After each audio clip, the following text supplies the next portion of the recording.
Up next, a serial killer was on the loose in New York City. These people were chopped up. It's just a savage way to die. We felt that he really pissed somebody off. The media labels him the last call killer. The last call for drinks. That's the last that was seen of them. Nearly a decade passes and police still have no suspects, until advances in forensic science finally help pinpoint the killer. It's the most bizarre case I've ever been involved with.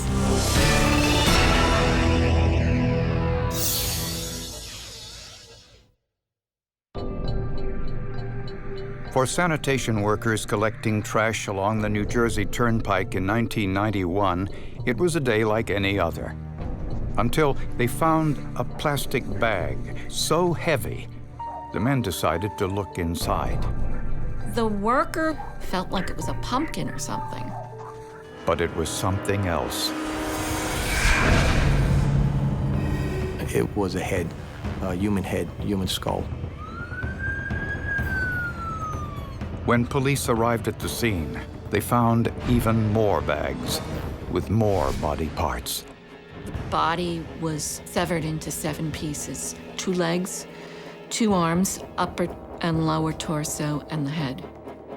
There were ligature marks on his wrist, which suggested he was tied up or bound at some point. One bag contained latex gloves, a bed sheet, shower curtain, and a blood-stained saw. It tells law enforcement that this happened in some home or a rented place, a hotel room. It could be any of those things. The victim's wallet was found in one of the bags. There was clearly no attempt to hide the identity of the victim.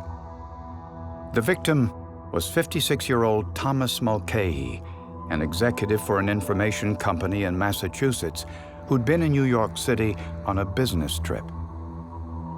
He was married for approximately 33 years. He had 4 children, with the youngest being, I believe, 18 years of age, and the others were young adults. Mulcahy had been stabbed to death, then dismembered. The body parts, as well as the bags themselves, were washed before they were dumped. Well, the washing tells us that the killer wants to remove evidence, and 2, that there's an intimate aspect to it of keeping the body close. It's erotic, you're taking care of the victim. Thomas Mulcahy's wife told police some personal information she felt might be pertinent. She said at some point in his life, he started experimenting with homosexual sex. I don't know that she approved of it. By tracing his credit card activity, detectives learned that Mulcahy's last transaction was at an ATM at 11:15 p.m., 2 nights before his body was found. Tom Mulcahy draws $200 from an ATM machine at 49th and Avenue of Americas. With our luck, the camera system was down, so we had no pictures. There was no evidence Mulcahy had ever returned to his hotel room that night, which was only a block away. But there was evidence he had stopped in a nearby bar. Mulcahy was seen at the Townhouse Bar, which is an upscale gay bar in Manhattan. He was intoxicated. This was consistent with the medical examiner's report. The medical examiner determined that Thomas Mulcahy's blood alcohol level was above the legal limit.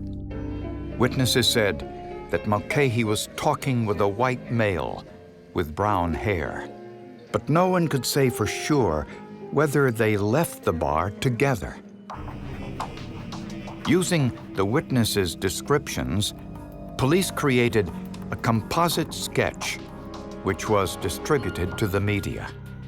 We were unsuccessful. Everything we did up until that point was unsuccessful.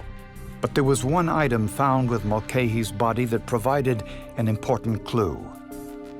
In one of the trash bags was the wrapper for the latex gloves. The price sticker showed they were purchased from a CVS drugstore in Staten Island, New York.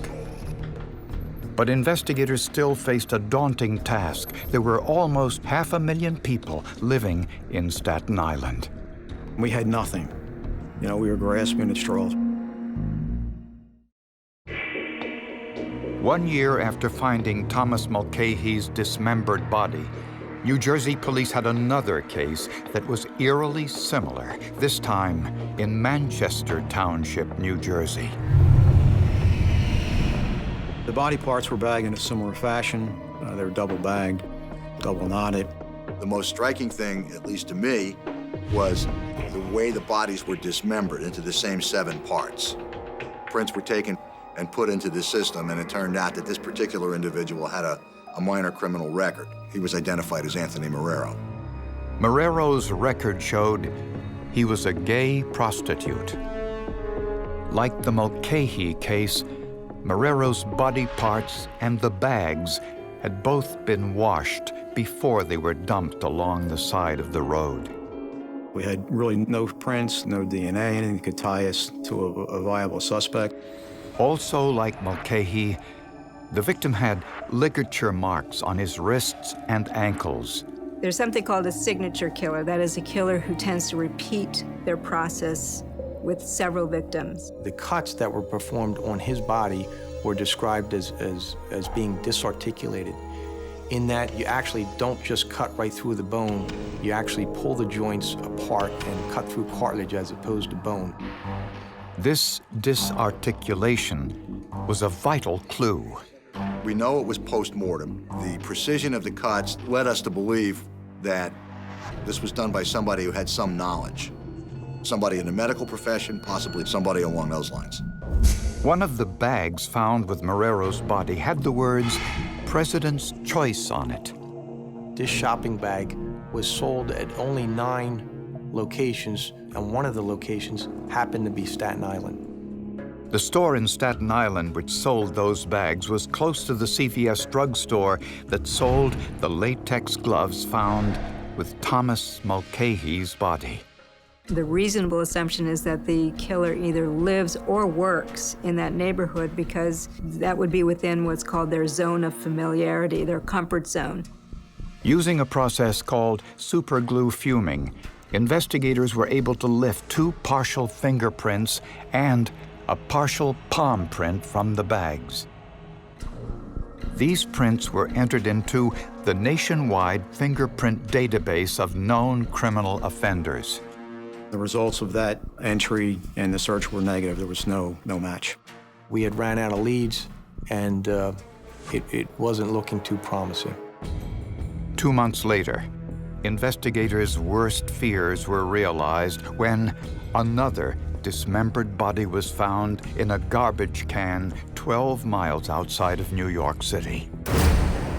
I looked down in a garbage can, there it was, a couple arms, folded up neatly. The reaction of every person who found body parts, and I quote them, was holy sh**. There was no doubt this was the work of the same killer. The body was placed in similar type garbage bags, double knotted, double bagged. There were 7 pieces also. And again, the body and the bags had been washed down. There was no physical evidence recovered, no fingerprints, no DNA that was foreign to him.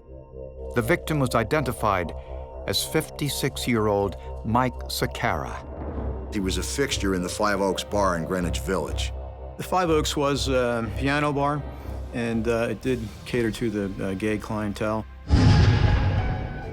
Lisa Hall was a bartender at the Five Oaks on the night Mike Sakara was murdered.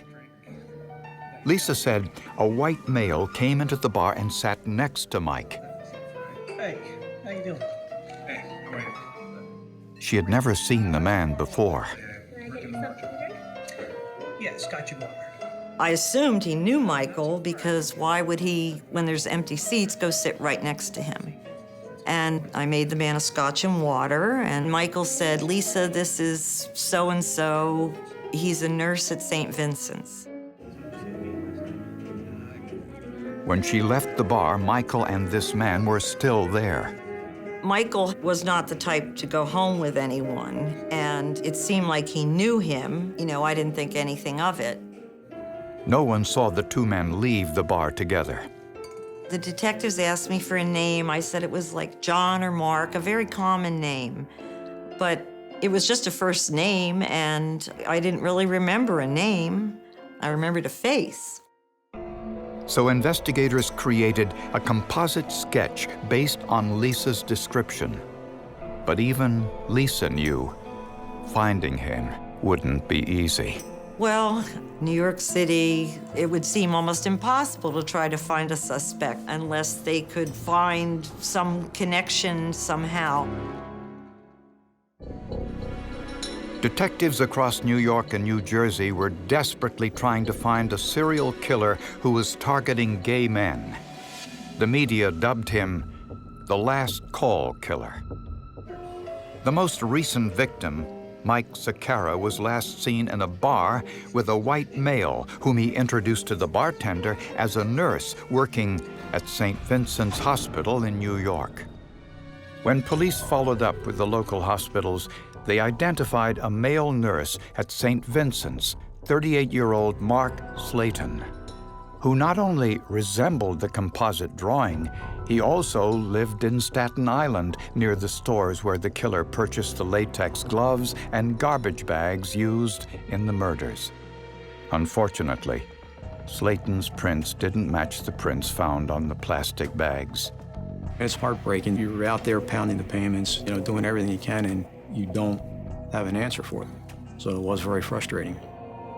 Thinking that the killer may have misled his victims about where he worked, Detective Kuhn enlisted his own children in the investigation to distribute the composite sketch of the killer to all the local hospitals. It was a family project. I had my kids sitting at the table. What we wanted to do was send a mass flyer out to all the hospitals on Staten Island. Unfortunately, the flyers didn't generate any significant leads. There were no motives. Nobody had anybody mad at them. Nobody was going to profit by anybody's death. There were no jealous lovers. And soon, the case turned cold. Many, many man-hours, hundreds if not thousands of man-hours devoted to these investigations. And essentially, the trails just went cold. The murders stopped too, leaving police to suspect the killer may have changed his M.O. So our thoughts were either he's locked up, he's dead, or he's still out there and he's just getting a lot better at it. Then, 8 years later, the case went in a new direction. It happened when investigators heard about a new fingerprint technique that was being used in Toronto called vacuum metal deposition, or VMD. The vacuum metal deposition machine is the ultimate machine to find fingerprints on non-porous materials. You can have material that was stored for 50 years.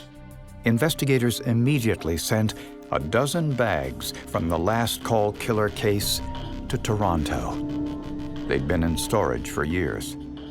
In the Canadian lab, the bags were exposed to 10 milligrams, about 20 cents worth, of gold, which was heated to 2,000 degrees Fahrenheit, enough to turn it into a gas. This gold vapor creates a film over the surface being tested, but it is invisible to the naked eye. Then, vaporized zinc is introduced into the chamber.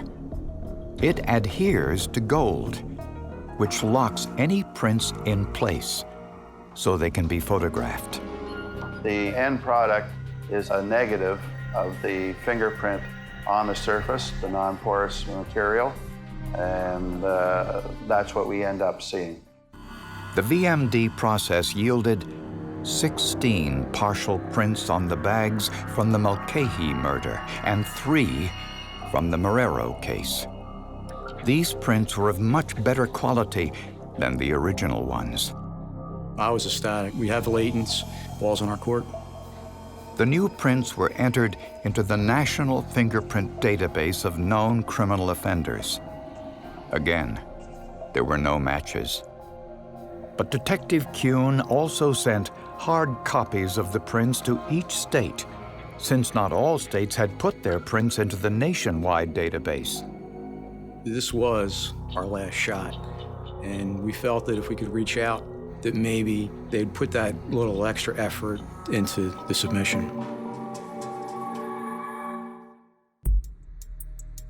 When the fingerprints of the last call killer made it through the mail to latent print examiner Kim Stevens in Maine State Police Crime Lab, she was happy to help out.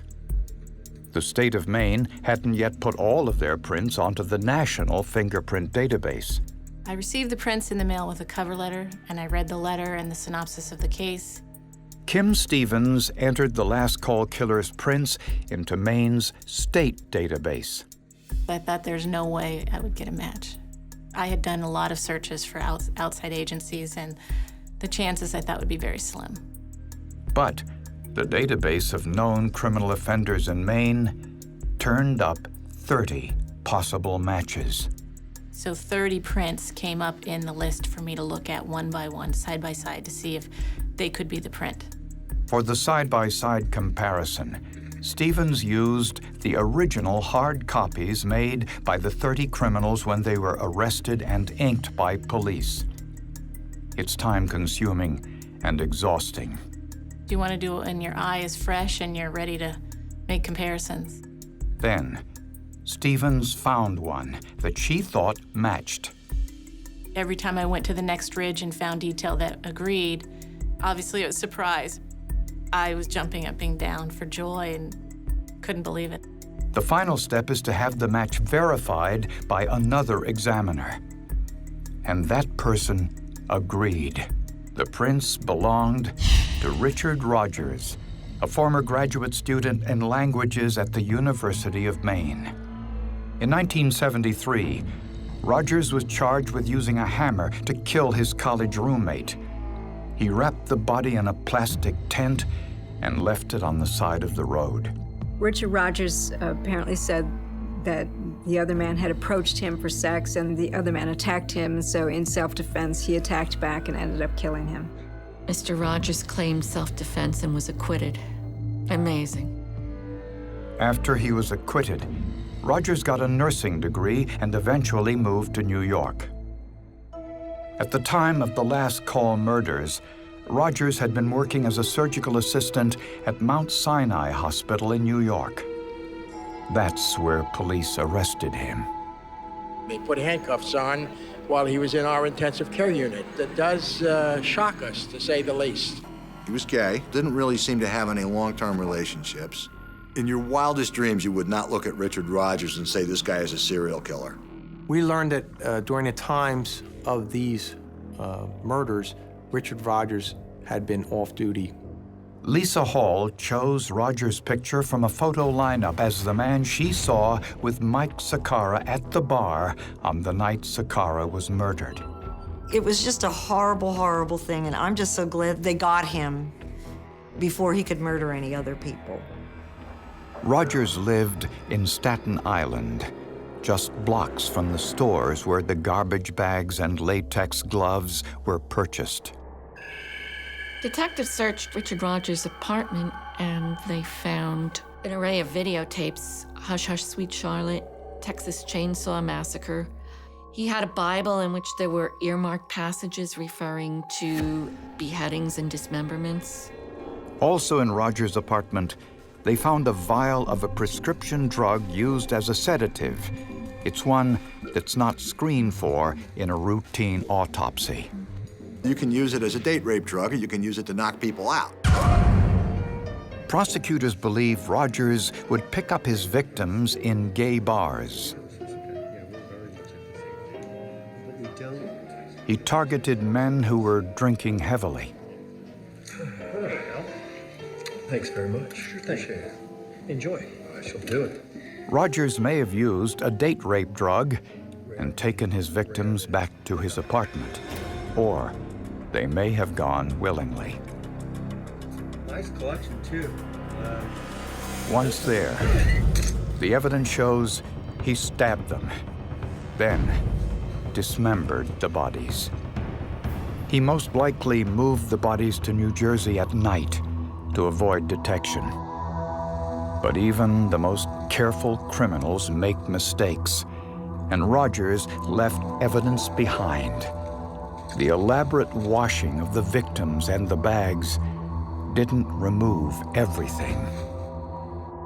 As for motive, Rogers wouldn't talk. all experts can say is that the murders had a clear sexual motivation. It's the most bizarre case I've ever been involved with, and for all of these men, there was just no dignity in death. In November of 2000, Rogers was tried and convicted of 2 of the murders, the cases where they had the most forensic evidence. He was sentenced to 2 life terms plus 65 years in prison. I think when you look back on it, is we never gave up. You keep plugging along. It never ceases to amaze me what we get in terms of forensics, whether it's fingerprints, DNA, any number of things. It's the most powerful tool you can have in a courtroom as a prosecutor.